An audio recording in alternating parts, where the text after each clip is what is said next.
Hello students, learn 24 academy में आपका स्वागत है। देखिए स्टूडेंट्स, हमारे द्वारा आपको रेगुलर बेसिस पे राजस्थान करंट अफेयर्स पढ़ाया जा रहा है। तो हमने ये डिसाइड किया है कि अब आपको ये जो करंट अफेयर्स है वीकली बेसिस पे मिलेगा, जिससे आपकी और ज़्यादा अच्छी तैयारी हो सके। क्योंकि देखो पर डे न्यूज़ आती है तो आपको भी एक दो न्यूज़ आती है, फिर आप उसके चक्कर में आप छोड़ देते हैं, सोलह कल देख लेंगे, परसों देख लेंगे, तो आप लोग भी देखते नहीं हो। ठीक है, तो अब क्या होगा, जैसे वीकली न्यूज़ है तो संडे टू संडे रहेगा। ठीक है, मंडे टू सैटरडे तक की सारी न्यूज़ संडे वाले दिन में कवर हो जाएगी। संडे को मतलब 10-11-12 बजे तक मैक्सिमम आपको ये सारा न्यूज़पेपर मिल जाएगा वीकली, तो जिसके अंदर आपका पूरा वीक का जो राजस्थान का करंट अफेयर्स है वो एक साथ कंप्लीट हो जाया करेगा। इसके अलावा हमारे चैनल पे जूनियर अकाउंटेंट TRA का पूरा कोर्स कराया जा रहा है, तो आप इसके लिए भी चैनल को एनरोल कर सकते हैं। तो जूनियर अकाउंटेंट एंड TRA के लिए जो general finance and accounting rules है तो उसका पार्ट 1, ठीक है, and part 2 GF and AR है ना, general finance and accounting rules का पार्ट 1 एंड पार्ट 2 और चैप्टर 2 का पार्ट 1 P1 ये चैनल पर ऑलरेडी अपलोड हो चुके हैं। जिसने ये लेक्चर्स नहीं देखे हैं वो देख लीजिए, जिससे आपकी तैयारी और ज़्यादा मजबूत हो सके। और आज रात को मतलब 7-8 बजे तक आपको इसका चैप्टर 2 का पार्ट 2 भी मिल जाएगा। ठीक है, तो आ जाइए, बिना देरी करे स्टार्ट करते हैं आज के करंट अफेयर्स। देखिए पहला है न्यूज़ आपके लिए, जोधपुर, उदयपुर, कोटा और अजमेर। ठीक है, ये डिस्ट्रिक्ट के नाम आपको याद रखने हैं। जोधपुर, उदयपुर, ये मेजर होगा, इसमें जयपुर नहीं है ना। कहीं कन्फ्यूज़न हो सकता है कि जयपुर है क्या, जयपुर इसमें नहीं है, ये थोड़ा ध्यान रखें। तो जोधपुर, उदयपुर, कोटा और अजमेर शहर में क्या बनेगा, 3D सिटी बनेंगे। ये 3D सिटी का मतलब है कि आप जब भी इनका मैप खोलेंगे तो आपको क्या है, 3 डायमेंशनली इनकी फिगर्स दिखाई देंगे। ठीक है, रोड, जो बिल्डिंग्स हैं, भवन हैं, उन सब का निर्माण किया गया है, तो वो 3 डायमेंशनली आप पूरा चक्कर लगा के इनको गोल गोल घुमाकर देख सकते हैं, जिसमें से आपको पूरी बिल्डिंग बिल्कुल ऐसा लगेगा कि हाँ ये आपके सामने ही है बिल्डिंग। ठीक है, तो इसके लिए ज्योग्राफिकल इंफॉर्मेशन सिस्टम GIS आधारित 3D सिटी मॉडल विकसित किया जाएगा। ये थोड़ा सा ध्यान रख सकते हैं। कौन कौन से हैं, जोधपुर हो गया एक तो, ठीक है, दूसरा उदयपुर, कोटा और अजमेर। ठीक है, जू का नाम याद रख सकते हैं, जू का। ठीक है, जोधपुर, उदयपुर, कोटा एंड अजमेर आप जुका बोलेंगे तो आपको 3D सिटी मॉडल से आप इसको याद रख सकते हैं। आ जाइए नेक्स्ट चलते हैं। देखिए दूसरी खबर है यहाँ पे इंपॉर्टेंट, मुख्यमंत्री की मंजूरी मिली है किसको, लव कुश वाटिकाओं को। ठीक है, तो शहर में क्या है, हर प्रत्येक डिस्ट्रिक्ट के अंदर दो, मतलब एक तो लव वाटिका हो गई और दूसरी कुश वाटिका हो गई। ठीक है, तो अलग अलग वाटिकाएं पर लव कुश वाटिका नाम से दो वाटिकाएं बनाई जाएंगी, है ना, 2 वाटिकाएं बनाई जाएंगी, मतलब एक वाटिका, हर सिटी के अंदर 2 वाटिकाएं बनाई जाएंगी, ऐसे याद रखनी। एक डिस्ट्रिक्ट के अंदर 2 वाटिका, ठीक है, लव और कुश वाटिका का निर्माण किया जाएगा। ठीक है, लव कुश बोल सकते हैं या लव और कुश वाटिका बोल सकते हैं, जैसे भी आपको बोलना है। तो देखो ये क्या है, लव कुश कौन है, बहुत सारे बच्चों को नहीं पता होता है। तो भगवान राम और सीता माता के 2 बेटे थे, लव और कुश, उनके नाम पर ही इन वाटिकाओं का निर्माण किया जा रहा है। तो ये जो वाटिकाएं हैं ये बच्चों को पर्यावरण और वन्य जीव संरक्षण की शिक्षा में, मतलब उनके जैसे environment and wild life conservation के लिए इनको अवेयर करने के लिए इन वाटिकाओं का निर्माण किया जा रहा है, जिससे आम जन भी शिक्षित हो और जागरूक बने, और जो हमारे एनवायरनमेंट है इसको प्रोटेक्शन करने के लिए अपने बच्चों के अंदर भी इस तरह की जो भावनाएं हैं इनकलकेट करें कि जो पर्यावरण है, वन्य जीव है, इनको हानि नहीं पहुँचानी है, इनको संरक्षित करके रखना है। ठीक है, इसके लिए क्या बना रहे हैं, लव कुश वाटिकाओं का निर्माण किया जा रहा है, ये ध्यान रख सकते हैं। ठीक है, इसके अलावा तीसरी खबर है कर्नाटका से। ठीक है, कर्नाटका के जो CM बनाए गए हैं, कौन बनाए गए हैं, श्री सिद्धारमैया को बनाया गया है। ठीक है, और दूसरे उप मुख्यमंत्री बोल सकते हैं। ठीक है, या फिर जैसे मान लीजिए CM हो गए, chief minister and subordinate chief minister हो गए DK शिव कुमार। ठीक है, ये 2 नाम याद रखने हैं। चीफ मिनिस्टर किसको बनाया गया, श्री सिद्धारमैया जी बने हैं, और उप मुख्यमंत्री किसको बनाया गया है, डॉक्टर DK शिव कुमार को बनाया गया है। ये दोनों नाम आपको अच्छे से याद रखने, ये पूछा जा सकता है आपके एग्जाम में। इसके अलावा देखिए यहाँ पर चौथी खबर है, महंगाई राहत कैंप। ठीक है, महंगाई राहत कैंप, अब ये महंगाई राहत कैंप का आयोजन किया जा रहा है पूरे राज्य के अंदर। तो ये क्या है कि जिससे जो आम जनता है उनको जो सरकार की योजनाएं हैं उनका बेनिफिट दिया जा सके, उनको बताया जा सके। अगर जैसे मान लीजिए कोई सरकारी योजना का फ़ायदा नहीं ले पा रहा तो महंगाई राहत कैंप में जाइए, और यहाँ से जिस भी स्कीम में आपको फ़ायदा लेना है तो वहाँ पर आपको तुरंत एनरोल कर दिया जाता है, और तुरंत प्रभाव से आपकी वो स्कीम चालू कर दी जाती है ना। आपके जो डॉक्यूमेंट्स हैं वो लेके जाने पड़ते हैं, जैसे जन आधार कार्ड। ठीक है, तो ये चीज़ थोड़ा ध्यान रख सकते हैं। इसमें क्या है, जैसे मान लीजिए अब आपको कोई प्रॉब्लम हो रही है तो आप शिकायत कहाँ दर्ज कराएंगे, तो शिकायत दर्ज कराएंगे संपर्क पोर्टल पर। कहाँ दर्ज करा सकते हैं शिकायत कराने के लिए संपर्क पोर्टल पर आप ये शिकायत अपनी दर्ज करा सकते हैं। अब जो आपने शिकायत दर्ज कराई है तो इसके लिए जो सुनवाई का स्तर दिया गया है 3 स्तर, ठीक है। तो जन सुनवाई कितने लेवल पे होगी? 3 स्तर पे होगी, जैसे ग्राम सभा, ठीक है, पंचायत लेवल पर एंड देन जिला स्तर पर, ठीक है। ग्राम पंचायत और जिला स्तर पर 3 स्तर पर जन सुनवाई की जा रही है। इसके अंदर जो भी संपर्क पोर्टल में जो शिकायतें की जाती हैं उनका निराकरण है ना, निवारण है, जल्दी से जल्दी उनको रिजॉल्व किया जाता है। तो ये आप ये थोड़ा सा ध्यान रख सकते हैं, 3 स्तर पर जन सुनवाई की जा रही है। आपके जैसे क्वेश्चन लिखा आ सकता है कि जन संपर्क पोर्टल पर जब आप अपनी कोई कंप्लेंट रजिस्टर करते हैं तो उसकी सुनवाई दो स्तर पर होती है, 1 स्तर पर होती है, 3 स्तर पर होती है, 4 स्तर पर होती है। अगर आपने नहीं सुना है तो आप कन्फ्यूज़ हो जाएंगे, तो इसलिए एक बार पढ़ लेनी चाहिए चीज़ें, ठीक है। आ जाइए, अब ये 5वीं खबर है आपके सामने।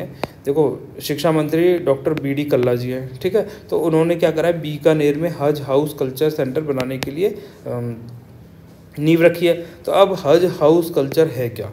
तो देखो, मुस्लिम समाज है तो ये क्या होता है, इनका जो तीर्थ स्थल है मक्का है, ठीक है। तो ये मक्का कहाँ है? सऊदी अरेबिया के अंदर है, ये आपको सबको पता होगा।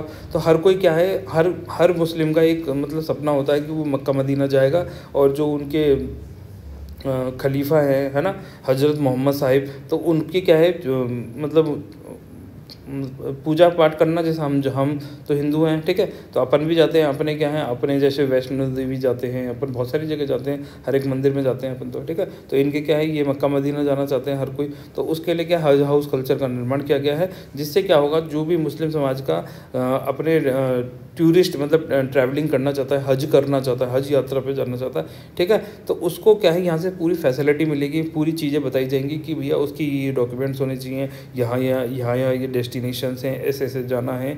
अगर हम मान लीजिए आप जाते हैं, किस मौसम में जाते हैं तो आपको किन चीज़ों का ध्यान रखना है, किसी दूसरे देश के अंदर जाते हैं तो आपको किन चीज़ों का ध्यान रखना है। तो इसके लिए हज हाउस कल्चर सेंटर बनाया गया है। जैसे कोई पहली बार जाए और वो मतलब परेशान ना हो, है ना, सब सारी परेशानियों का निवारण करने के लिए हज हाउस कल्चर बनाया जा रहा है। तो कहाँ बनाया जा रहा है? ये बीकानेर में बनाया जा रहा है, ये थोड़ा सा ध्यान रखना है, ठीक है। आज ये नेक्स्ट चलते हैं। अब देखिए स्टूडेंट्स, शिक्षा का अधिकार, ठीक है, राइट टू एजुकेशन की बात करता है। तो हमारा जो इंडियन कॉन्स्टिट्यूशन है, भारतीय संविधान है, उसका आर्टिकल 45, ठीक है। तो 45 में ये प्रोविज़न किया गया था, जो स्टेट है वो ये प्रोविज़न करेगा कि जो बच्चों की चाइल्ड मतलब केयर है, अर्ली चाइल्ड केयर, तो इसकी प्रोविज़न किया गया है ना। फिर वर्ष 2002 के अंदर 86 कॉन्स्टिट्यूशनल अमेंडमेंट किया गया, ठीक है। वर्ष कौन से? 2002 में 86 कॉन्स्टिट्यूशनल अमेंडमेंट करके आर्टिकल 45 के अंदर ये जोड़ा गया कि स्टेट है ना अर्ली चाइल्डहुड केयर का प्रोविज़न करेगा एंड कंपलसरी एजुकेशन 0 से 6 वर्ष तक के बच्चों के लिए, ठीक है, 0 से 6 वर्ष तक के लिए early childhood care and free and compulsory education की बात करता है। कौन सा? 0 से 6।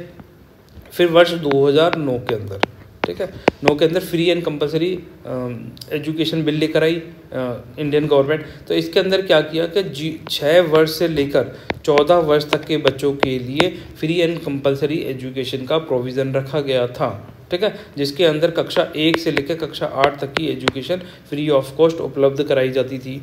अब क्या है, जो राज्य सरकार है, स्टेट गवर्नमेंट है, ये तो सब तो काम किसके हो गए? सेंट्रल गवर्नमेंट लेवल पर हो गए, ठीक है, ऑल ओवर इंडिया के लिए हो गए। अब राज्य सरकार ने वर्ष 2022-23 के अंदर मतलब 23-24 के अंदर अभी मतलब बजट में घोषणा करी है कि कक्षा जैसे 1 से लेकर 8 तक तो free and compulsory education provide हो रही है। अब कक्षा 9 से लेकर 12th तक भी इसको एक्सटेंड कर दिया गया है स्टेट गवर्नमेंट ने, और जो इसके पैसे होंगे वो कौन भरेगा? स्टेट गवर्नमेंट फिल करेगा, ठीक है।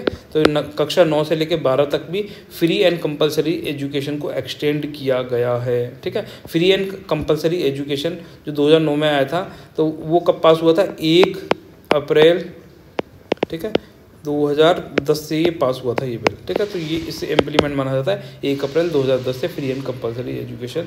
तो अब इसके अंदर जो स्टेट गवर्नमेंट है वो कक्षा 9 से लेकर कक्षा 12वीं तक free and compulsory education provide करा रही है, और इसकी सारी फीस कौन भर रहा है? कक्षा 9 से लेकर 12 तक ये स्टेट गवर्नमेंट भरेगी, और कक्षा 1 से लेकर 8 तक कौन भरता है? सेंट्रल गवर्नमेंट भरती है। ये थोड़ा सा ध्यान रखें, ठीक है। इसके अंदर ये पॉइंट इंपॉर्टेंट है, यहाँ से आपके एग्जाम में क्वेश्चन पूछा जा सकता है। अब ये नेक्स्ट चलते हैं। अब देखिए लास्ट खबर है मुख्यमंत्री कृषक साथी योजना, ठीक है। अब जो ये मुख्यमंत्री कृषक साथी योजना है, इसमें क्या है? देखो, किसानों की सहायता करने के लिए राज्य सरकार मतलब समय समय पर कोई ना कोई स्कीम लेकर आती है। तो ये मुख्यमंत्री कृषक साथी योजना, जैसे कृषक को कोई फाइनेंशियल असिस्टेंट चाहिए, जैसे पॉन्ड्स का निर्माण करना है, ठीक है, तो इसके लिए पैसा भी उपलब्ध कराती है। इसके साथ साथ दुर्घटना होने पर, मान लीजिए कोई एक्सीडेंट हो गया, तो 50,000 से लेकर 2 लाख रुपए तक इसमें पेमेंट भी की जाती है। वो देखा जाता है कि दुर्घटना किस लेवल की है, मृत्यु होने पर 2 लाख रुपए पे करती है, ठीक है, और 50,000 से 2 लाख रुपए के बीच में इसमें वो रखा गया, फंड रखा गया, जो किसानों की सहायता के लिए रखा गया है, ठीक है, और मृत्यु होने पर 2 लाख रुपए पे दे देती है ना। ये थोड़ा सा ध्यान रख सकते हैं इसमें, मुख्यमंत्री कृषक साथी योजना के अंदर यहाँ से पूछा जाता है क्वेश्चन। अब इसके बाद यहाँ पर है राजस्थान सरकार और आहूस कौन सी है, डेनमार्क के बीच एक MOU हुआ है, ठीक है, मेमोरेंडम ऑफ एग्रीमेंट हुआ है, कि जो पेयजल समस्या है ना, पानी से रिलेटेड है, कि शहरी क्षेत्रों में विभिन्न योजनाओं के माध्यम से जल स्रोतों के विकास, पेयजल वितरण व्यवस्था के सुदृढ़ीकरण, पेयजल छीजत कम करने की दिशा में कार्य किए जाएंगे। तो ये कौन कौन करेगा, राज्य सरकार करेगी और आहूस मिलकर करेंगे। आहूस कहाँ की कंपनी है, डेनमार्क की कंपनी है, नाम याद रखना है, डेनमार्क, ठीक है। यहाँ से आपका क्वेश्चन पूछा जा सकता है कि राजस्थान सरकार और आहूस मिलकर क्या कर रही है, प्रदेश के जो शहरी क्षेत्र है, अर्बन एरिया है ना, सभी क्षेत्रों में नहीं, ठीक है, कहाँ सभी क्षेत्रों में कर रही है, नहीं, शहरी क्षेत्रों में पेयजल वितरण व्यवस्था में सुधार करने का कार्य करेगी ये, ठीक है, राजस्थान सरकार के साथ मिलकर। कौन, आहूस, ये इतना सा याद रखना, यहाँ से क्वेश्चन पूछा जा सकता है, ये एक इम्पॉर्टेंट है। आहूस कहाँ की कंपनी है, डेनमार्क की कंपनी है, इतना सा याद रखना है। हाँ जी, तो देखिए स्टूडेंट्स, आज के लेक्चर में बस इतना ही। तो जाते जाते आपसे क्वेश्चन भी पूछ लेता हूँ एक, ठीक है, तो बताइए इंदिरा, ये पुराने लेक्चर्स में से पूछूंगा, आपको लग रहा होगा यहीं से पूछूंगा क्वेश्चन, ठीक है। इंदिरा गांधी शहरी रोजगार गारंटी योजना, ठीक है, इंदिरा गांधी शहरी रोजगार गारंटी योजना राज्य सरकार लेकर आई। तो इसके अंदर कितने दिन का रोजगार उपलब्ध कराया जाता है, एक 100 दिन का, दूसरा 150 दिन का, तीसरा स्टेट गवर्नमेंट के द्वारा, ठीक है, स्टेट गवर्नमेंट, हमारे स्टेट गवर्नमेंट की स्कीम है इंदिरा गांधी शहरी रोजगार गारंटी योजना। तो इसमें 100 दिन का रोजगार है, 150 दिन का रोजगार है, 125 दिन का रोजगार है, या फिर चौथा 90 डेज़ का ही रोजगार है, ठीक है, ये थोड़ा ध्यान रखना। 90 दिन का रोजगार है, 125 दिन का रोजगार है, और 150 दिन का रोजगार या फिर 100 दिन का रोजगार प्रोवाइड कराया जाता है इंदिरा गांधी शहरी रोजगार गारंटी योजना के तहत। तो इसका आंसर आपको कमेंट सेक्शन में लिखना है। तो गाइज मिलते हैं नेक्स्ट लेक्चर में, तब तक के लिए बाय, आप सब लोग खुश रहिए।